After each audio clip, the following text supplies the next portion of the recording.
Good morning everyone, welcome to all in my YouTube channel PK sir physics classes.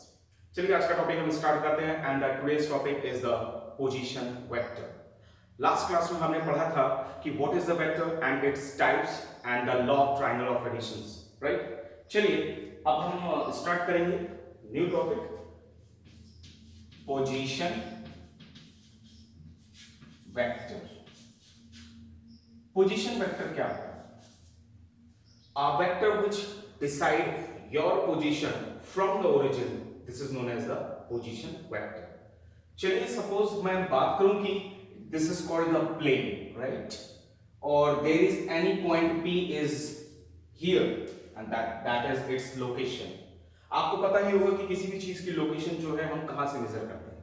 We measure the location from the reference point and from the origin.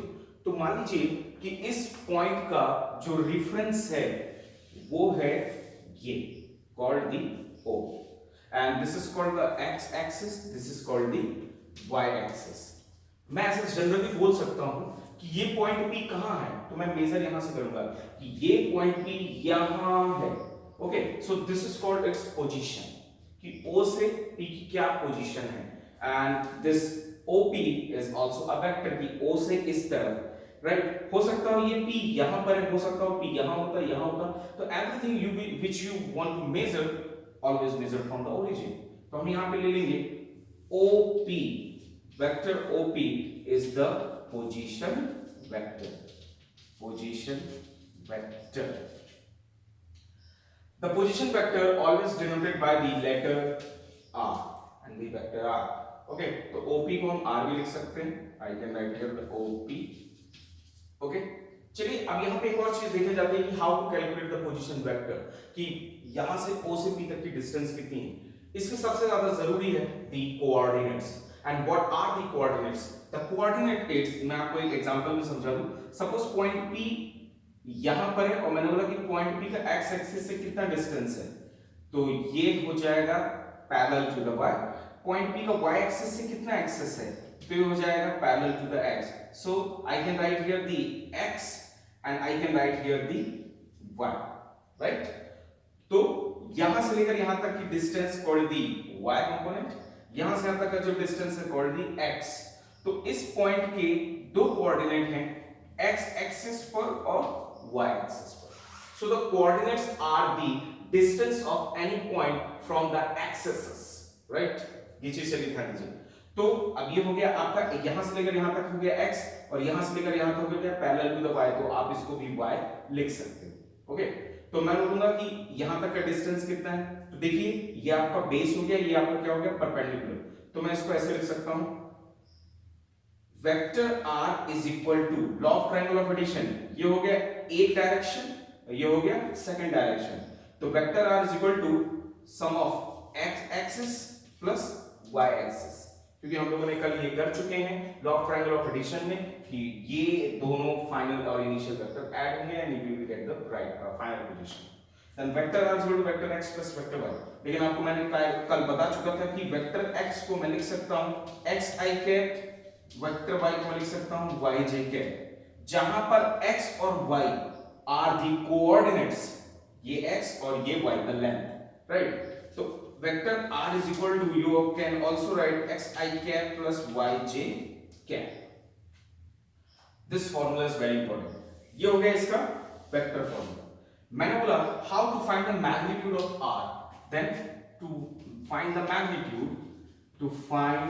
the magnitude, जरा सा आपको सोचना है, इसमें कोई बड़ा मुश्किल काम नहीं है। This is called the x, this is called the y। तो अगर आपको हाइपोटेनस लेना है तो बेस और परपेंडिकुलर, तो हाइपोटेनस थ्योरम लगाया, तो r is equal to under root क्या हो जाएगा, x square plus y square. So this is the magnitude कि r कितना होगा। अब यहां पे ये एंगल भी तो है, that is called the theta, क्योंकि जो पोजीशन वेक्टर है वो x से कुछ एंगल बना रहा है कि कितने एंगल पर प्लेस्ड है। सो देन एंगल जो आपने कल कर चुका था, that is tan theta is equal to, tan theta is equal to perpendicular upon base then y upon x। ये तीन जो फॉर्मूले हैं, these are very important to find the position vector and its magnitude and the angle। okay, चलिए अब मैं यहां पे न्यूमेरिकल लेता हूं question, let coordinate of any point on the two dimension, इसको टू डायमेंशन में बोलेंगे क्योंकि एक्स एक्सिस और Y axis there are two dimension, let coordinates of point P in 2D two dimension plane, या 2D plane या plane बोल दो, that is 3 4। तो अगर आपको क्वेश्चन इस तरह से दिया है और बोलता है find the vector r and the theta, यानी आपको वेक्टर r फाइंड करना है, पोजीशन वेक्टर का मैग्नीट्यूड एंड द एंगल। तो आप इसको करेंगे कैसे? तो यहां जो ये 3 है ये हो जाएगा x एक्सिस का कोऑर्डिनेट, जो 4 है that would be the y axis का कोऑर्डिनेट। तो आप देखिए इसको कैसे कर सकते हैं, मैंने सीधा सीधा फार्मूला लिया, सॉल्यूशन यहां पे कर लेते हैं अपन, सॉल्यूशन, ठीक है।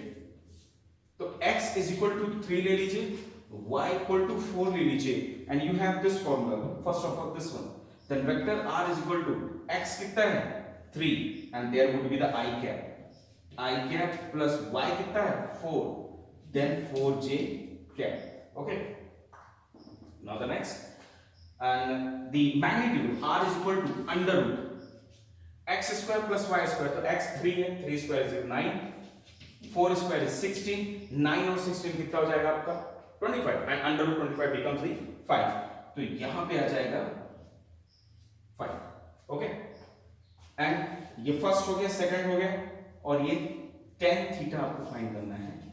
tan theta is equal to perpendicular upon base, तो y अपॉन x ही होगा, तो y के लिए हो जाएगा क्या 4 और x के लिए कितना हो जाएगा 3, देन 4 अपॉन 3, या अगर आपको थीटा इज इक्वल टू लिखना तो theta is equal to tan inverse 4 upon 3। तो इस तरीके से हम छोटे छोटे न्यूमेरिकल्स कर सकते हैं। देखिए बहुत सारी चीजें इसमें आपको समझने लायक चीजें कि व्हाट आर द कोऑर्डिनेट्स। तो coordinates is the distance of the point P from the x and y axis respectively. None other कि इसमें law of triangle of addition में हम डायरेक्टली ये फार्मूला यूज करेंगे, vector the vector r is equal to vector x plus vector y, और vector x को आप xi क्या yj क्या लिख सकते हैं। तो जो कोऑर्डिनेट है वो x और y होगा। आपने देखा how to find the magnitude, how to find the angle, and there is one application. This is for the 2D। Position vector 3D में भी फाइंड किया जा सकता है, जैसे अभी आपने देखा मैंने x और y एक्सिस लिया, तो 3D के लिए मैं एक और एक्सिस ले लूंगा, तो हम यहां पे इसको करते हैं पोजीशन वेक्टर इन 3D। तो पोजीशन वेक्टर इन 3D में क्या कर सकते हैं, कुछ नहीं है, एक और एक्सिस ऐड हो जाएगा। तो हम इसको ऐसे करते हैं, मैं इसको x y और z एक्सिस यहां पे लिखता हूं। मान लीजिए पॉइंट P यहां पर है, तो जो उसका पोजीशन वेक्टर वेक्टर r होगा वो डिपेंड करेगा x एक्सिस पर, y एक्सिस पर और z एक्सिस पर, और उस पॉइंट P की x y और z से कोई ना कोई डिस्टेंस भी होगी, तो इसका कोऑर्डिनेट भी आपको मिल जाएगा। तो इसका जो कोऑर्डिनेट होगा वो x y z होगा, where the x y z are the numbers, they can be positive and they can be negative। मैं आपको अभी इसका एग्जांपल दूंगा। तो हम यहाँ पे वेक्टर r लिख सकते हैं x i cap y j cap plus z k cap, और इसका मैग्नीट्यूड कितना होगा under root x square plus y square plus z square. लेकिन इसमें थीटा फाइंड करना इतना डायरेक्ट फार्मूला वाला आसान नहीं है, क्योंकि इसमें 3 एक्सिस है, तो अलग अलग एक्सिस पर अलग अलग प्लेन पर अलग अलग एंगल हो सकता है। ओके चलिए ये वाला आपको क्लियर हो गया। अब मैं एक एग्जांपल पोजीशन वेक्टर 3D वाला मैं लूंगा। चलिए अब मैं आपको यहां पर करता जाता हूं। Let's suppose let coordinate in 3D is, किसी पॉइंट का जो कोऑर्डिनेट 3D में है वो है 4 3 9, यानी x एक्सिस पर 4 है, y एक्सिस पर 3 है, z एक्सिस पर 9 है। that can be position not only in terms of the distance, वो कुछ भी और कोई और भी फिजिकल क्वांटिटी हो सकती है। ओके तो अब आपको इसका फाइंड करना है वेक्टर r। तो क्या फॉर्मूला है, x i कैप 3D के लिए y j cap plus z k cap.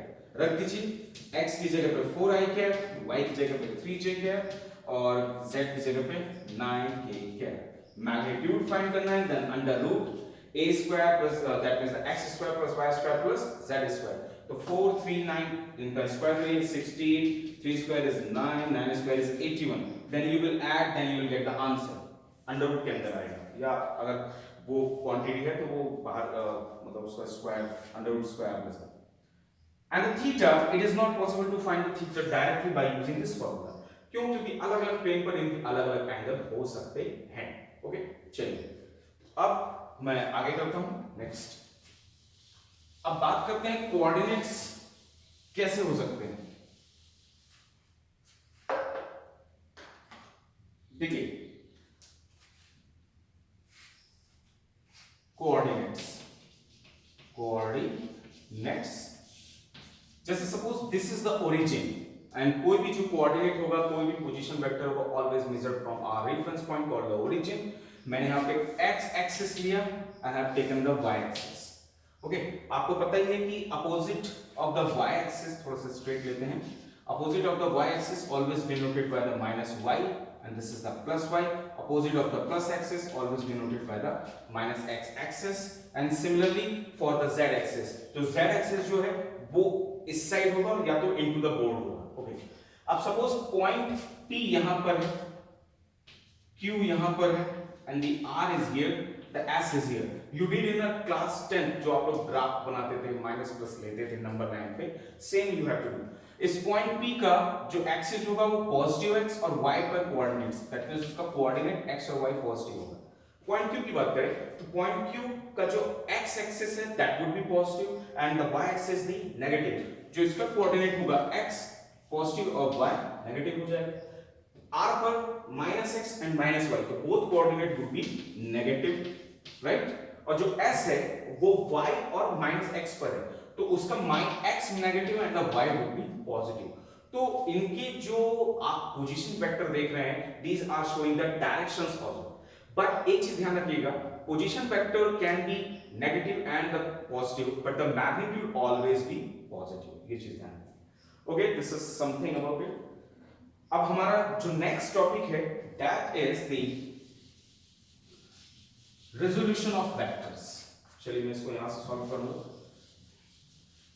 Next heading is the resolution of vectors. Notes बनाते जाइएगा साथ साथ. रेजोल्यूशन ऑफ वेक्टर्स होता क्या है? जैसे कि भी आपने देखा कि मैंने बोला कि पॉइंट P यहां पर है और पॉइंट P का this is called the origin and this is called the position vector. Okay, तो आपको ये वेक्टर R का फॉर्मूला कितना होगा ये फाइंड करना है and what is the magnitude ये फाइंड करना है. ठीक है, तो उसके लिए you should have the x and y. उसके लिए आपको जो है x और y का वैल्यू होना बहुत जरूरी है. ना तो फिर अगर आपके पास x और y नहीं है तो आप फिर एंगल भी नहीं निकाल पाओगे, मैग्नीट्यूड भी नहीं निकाल पाओगे एंड वेक्टर आर का फॉर्मूला भी नहीं क्रिएट करोगे. या वेक्टर आर क्रिएट कर सकते हो, तो जब तक x और y नहीं है तो आप ये सारी चीजें फाइंड नहीं कर पाएंगे. ओके, तो ये एक मेथड होगी जिसके लिए आप लोग यूज करते हैं vector i = xi plus yj, या r = आप यूज करते हैं x² प्लस y², या थीटा के लिए यूज करते हैं tan इनवर्स y/x. x और y होगा, सारी चीजें रहेंगी. लेकिन अगर सपोज मैंने एक क्वेश्चन दिया है this time, okay, this is theta is given and the r, the length from O to this point P, ये आपको दिया हुआ. ओके, आपको r दिया है, थीटा दिया है, that means the r in terms of the meter, in terms of the newton, कुछ भी दिया है, राइट. मैंने बोला find the x and y coordinates. इनको फाइंड करो कि what is the x and what is the y. Then how to find, इसको बोलते हैं resolution of the vector. Suppose मैंने बोला इसका जो x है, x एक्सिस पर पॉइंट पड़ना है यहां पर, this is called point the A, and on the y that is called the point B. तो रेजोल्यूशन का मतलब होता है तोड़ना. तो आपका ये जो रिजल्टेंट डायरेक्शन है, इस डायरेक्शन को दो हिस्सों में तोड़ने के लिए आपको क्या करना होगा? ये है आपका बेस और ये है आपका perpendicular.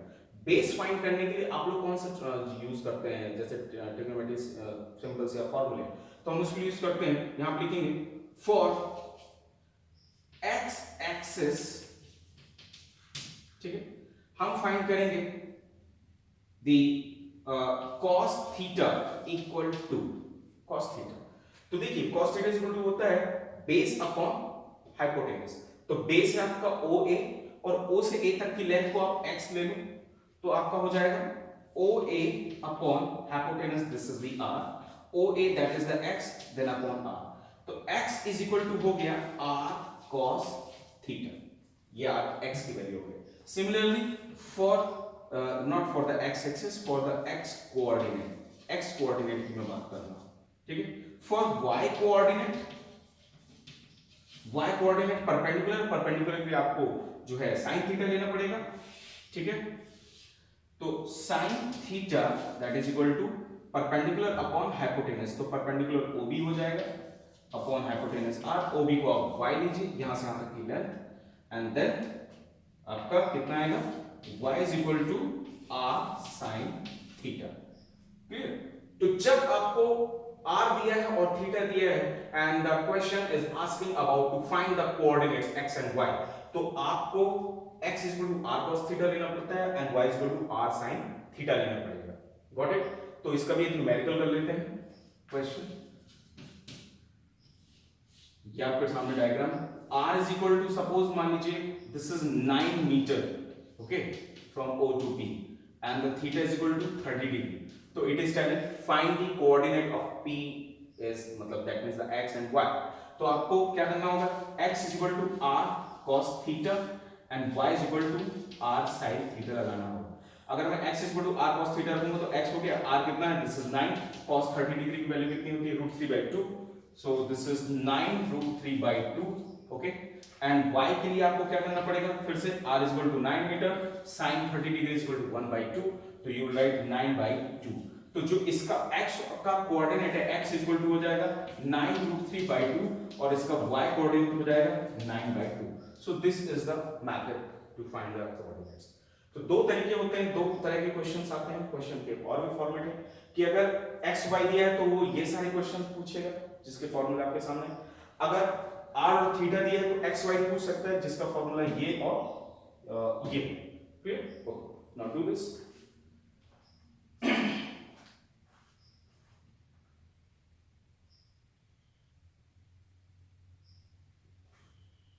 Okay, now the next heading is the displacement vector। displacement vector। अब ये displacement vectors क्या होते हैं? Let's suppose there is a point P और मैं इस point P की जो reference point है वो यहाँ पे draw करूँ, that's called the O, okay। तो point P पर इसका जो position vector है I can write here like vector R1, okay। और अगर ये पॉइंट P यहां से मूव करके यहां पहुंच गया, सो this is called its new position called the Q, okay. लेकिन अगर ये पोजीशन चेंज कर रहा है तो उसका डायरेक्शन है P to Q, ओके। अब अगर ओरिजिन से मैं मेजर करूं कि इसकी न्यू पोजीशन क्या है तो मुझे देखना होगा P से ये Q की तरफ शिफ्ट हो गया, सो this is called the vector R2। तो ये हो गया इसका initial position and this is called its final position, okay. And it is displacing, position change कर रहा है फ्रॉम P to Q, तो जो P to Q है that is the displacement vector S, right. अब अगर मैं इसको प्लेन में ले लूं, that can be in 2D and that can be in 3D, तो 2D के लिए सपोज लेते हैं, this is called the X axis and this is called the Y axis. अगर पॉइंट P की बात करेंगे तो point P has some coordinate, अगर वो इनिशियल पे था उसका कोऑर्डिनेट हो जाएगा x1 और y1, और अगर वो पोजीशन चेंज करेगा तो उसके कोऑर्डिनेट्स भी चेंज होंगे and new position coordinates is the x2 and y2, right. तो how to find the position vector, that means the displacement vector. आपको पता ही होगा डिस्प्लेसमेंट का फार्मूला क्या होता है, displacement is equal to final position minus initial position. तो इसमें आपको एक वर्ड याद करना है, displacement vector is equal to final position vector minus initial position vector. तो जो फाइनल पोजीशन वेक्टर है दैट इज R2 और इनिशियल पोजीशन वेक्टर है दैट इज दी R1। थोड़ी देर पहले अभी हम लोगों ने पढ़ा था कि what would be the value of R, तो हम यहाँ पे R1 क्या लेंगे, R1 is equal to x1 i cap plus y1 j cap, R2 is equal to x2 i cap और y2 j कैप, ये हो जाएगा। राइट, क्योंकि इसकी कोऑर्डिनेट x1 y1 होंगे और पोजीशन चेंज होने पर कोऑर्डिनेट्स भी जरूर चेंज होंगे। ओके, अब वेक्टर s निकाल दो, then vector s is equal to, दोनों का फॉर्मूला लगेंगे, तो x2i cap plus y2j cap minus x1i cap plus y1j cap. Okay, subtract करिए, तो ध्यान रखिए सब्ट्रैक्शन में सिमिलर क्वांटिटी और सिमिलर वेक्टर ही ऐड या सब्ट्रैक्ट हो सकते हैं, राइट। तो यहां पे x2i cap subtract with the minus x1i cap, तो x2 minus x1i cap, similarly y2 minus y1j cap will come. Okay, तो ये हो गया x2 minus x1, this is called the y2 minus y1, that's called the displacement in x axis and this is the displacement in the y axis. तो मैं अगर ये हो गया इसका फॉर्मूला वेक्टर s का, for the magnitude of displacement vector, for magnitude, तो देखिए मैग्नीट्यूड क्या हुआ, जैसे आपने देखा था the vector r is xi cap yj cap and you take the magnitude like x square plus y square, तो यहां पे ये, ओ लाइट बॉल हो गई, ओके नो प्रॉब्लम।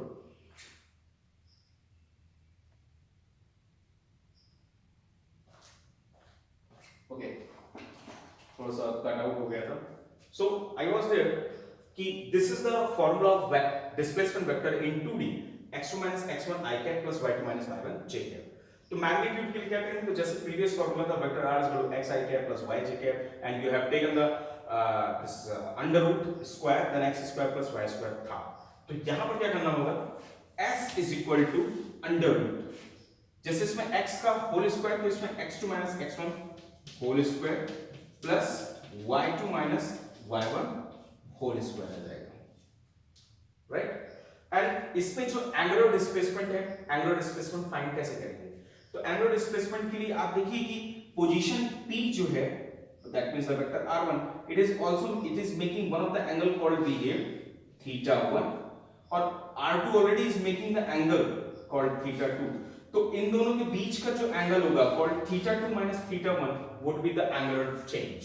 तो वहां पर उस एंगल को चेंज करने के लिए आप सिंपल फाइंड कर सकते हैं कि इन दोनों के बीच का एंगुलर डिस्प्लेसमेंट कितना हुआ, so that is θ2 minus θ1, right. उसको फिलहाल यहां पे करने की जरूरत नहीं है। अच्छा, तो this is for the 2D। अब हम लिखेंगे displacement vector in 3D, displacement vector in 3D। So displacement vector in 3D, अब आप इसमें करके देखेंगे, vector x s is equal to x2 minus x1 y2 minus y1 j cap plus 3D के लिए z एक्सिस फिर आ जाएगा और z एक्सिस में भी कोऑर्डिनेट पोजीशंस चेंज होंगी, z2 minus z1 k cap, ये हो जाएगा, राइट। और इसका जो मैग्नीट्यूड है, that the magnitude you will find like s is equal to under root x2 minus x1 whole square y2 minus y1 whole square z2 minus z1 whole square, this one, right? Do this.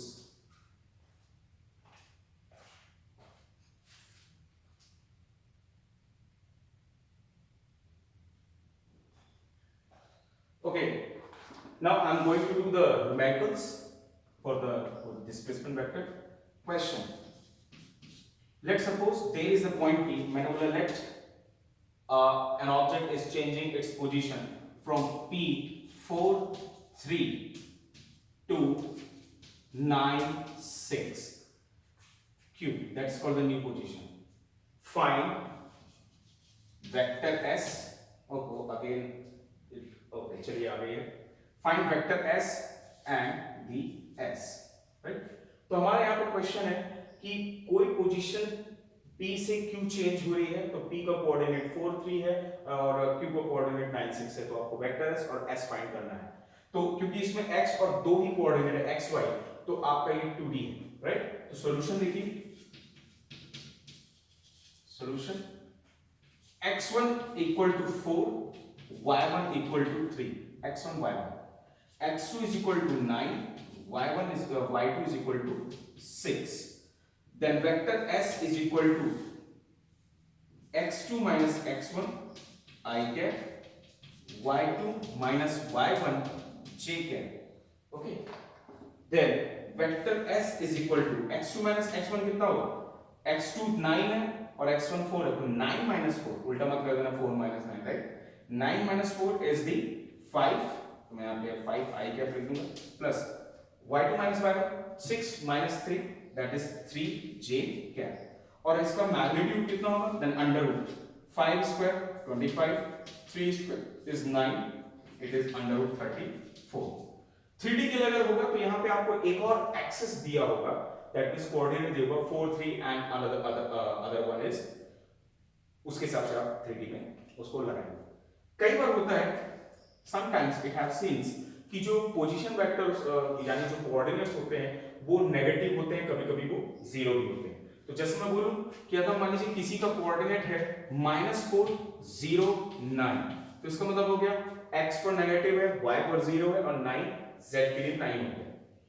ठीक है, उस condition पर आपका ये y suppose इसका numerical भी कर ही लेते हैं, और ये हो गया 9 -3 और ये 0. तो आपको इस पे टेंशन लेने की जरूरत नहीं है. x1 y1 z1 x2 y2 z2 as it is आपको करना है. नेगेटिव साइन इसमें जरूर आपको चेक करते रहना होगा. This is your work and this got completed. चलिए यहां तक आ जाते हैं, जल्दी से नोट्स बनाइए, आगे बढ़ते हैं.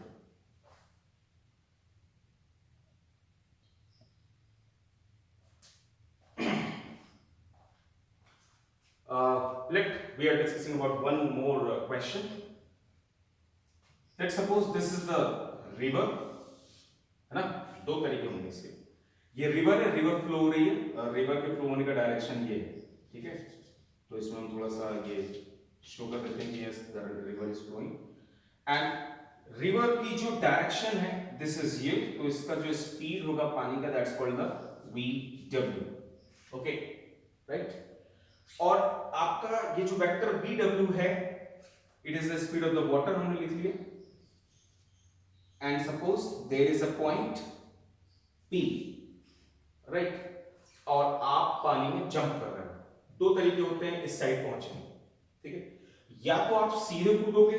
अगर आप सीधे कूदोगे तो पानी यहां फ्लो हो रहा है, तो आप जो है पानी की टक्कर से यहां पहुंचोगे.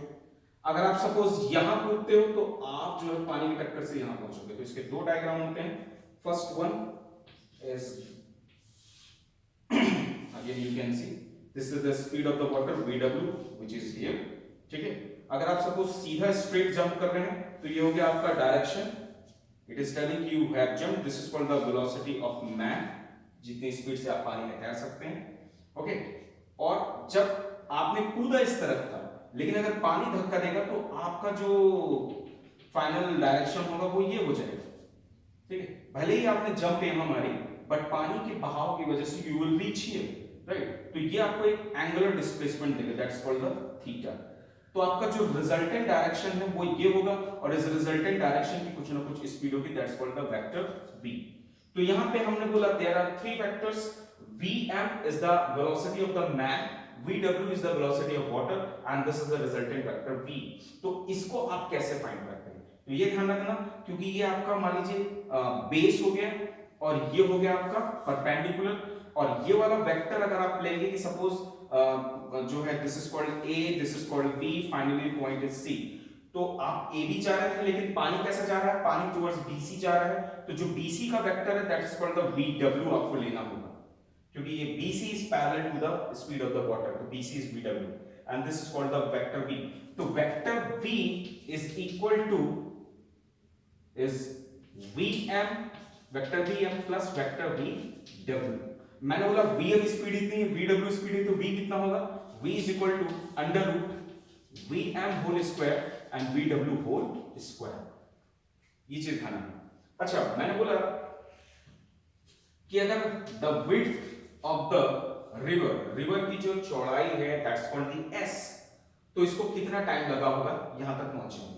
तो एक चीज और ध्यान रखना कि जो इसकी स्पीड है v, that is it's resultant speed, और इसका जो डिस्प्लेसमेंट है दैट इज द s. तो आपको जो फॉर्मूला लगाना है for time period, that means the for the time period की टाइम कितना लगा, ठीक है, तो आपको लेना होगा speed is equal to distance upon time speed. तो जो इसकी स्पीड है वो हो गई v और जो उसका डिस्प्लेसमेंट है okay that is the s। एक चीज और यहां पर सबसे ज्यादा ध्यान देने वाली बात है कि इसका डिस्प्लेसमेंट एक तो यहां पे भी है और एक डिस्प्लेसमेंट यहां भी है, ठीक। क्यों? क्योंकि उसकी पोजीशन वेक्टर ये थी और फाइनल पोजीशन वेक्टर उसकी अगर मैं यहां पे लाइन खींचूं तो वो ये होगी। तो फाइनली उसका मैं यहां पे पॉइंट डी बना रहा हूं, तो जो उसका डिस्प्लेसमेंट है that is the x okay और main displacement should be minimum. तो यहां पे जो आप डिस्प्लेसमेंट लेंगे ना कि s की जगह आपको x लेना होगा, तो v is equal to distance की जगह आप x लेंगे and that t, then t is equal to x upon v और v है आपका यहां। So this is called the time okay. दूसरा तरीका है कि अगर मैं ये वाला बंद कर दूं और दूसरा तरीके पे जाऊं कि पानी में कैसे जंप मारेंगे आप, चलिए। Let's suppose the water is flowing here, that's called the VW. आप यहां पर खड़े, this is your point A and you want to reach exactly at this point B, ठीक है। आप सीधे सामने पहुंचना चाहते हैं तो आप क्या करेंगे? अगर आप पानी पे जंप मारेंगे और पानी बह रहा है तो आप तो इधर पहुंच जाएंगे, तो आपको क्या करना होगा? यहां जंप मारना होगा इस डायरेक्शन में, तो you will take the jump into this direction, right? तो आपने यहां पे आपको डायरेक्शन लेना, तो आप जो है पानी के बहाव की वजह से फाइनली आपका जो पहुंचना होगा वो बी पर होगा। तो जो आपका डिस्प्लेसमेंट है वो कितना होगा? तो displacement equal to A B ही होगा। तो ये हो गया वेक्टर, ये this is called the displacement V S, where S is the width of the river, ठीक है। और यहां पे आपका एक एंगल बन रहा है that's called the theta, right. अब आप यहां पे देखिएगा कि इस थीटा को आप देखें, this is called the perpendicular, और फिर से मैंने बोला कि perpendicular is equal to VW और ये आपका रिजल्टेंट वेक्टर हो जाएगा क्योंकि आप यहां पे कूदे तो that is called the V। तो आप बताइए कितनी स्पीड से आप यहां पहुंचेंगे? तो this is called the velocity, क्योंकि आप यहां पे कूदे तो that's called the velocity of man and you have to find this V। तो आप अगर ट्रायंगल देखेंगे तो ट्रायंगल में VM, this is called the VW and this is V। तो ये आपका परपेंडिकुलर, ये आपका बेस और ये आपका हाइपोटेनस। तो आपका VM इज इक्वल टू होगा vector VM is equal to vector VW plus vector V। लेकिन अगर आपको वेक्टर V का मैग्नीट्यूड फाइंड करना है then V is equal to होगा under root VM square minus VW whole square, ये हो जाएगा okay and this is called the V।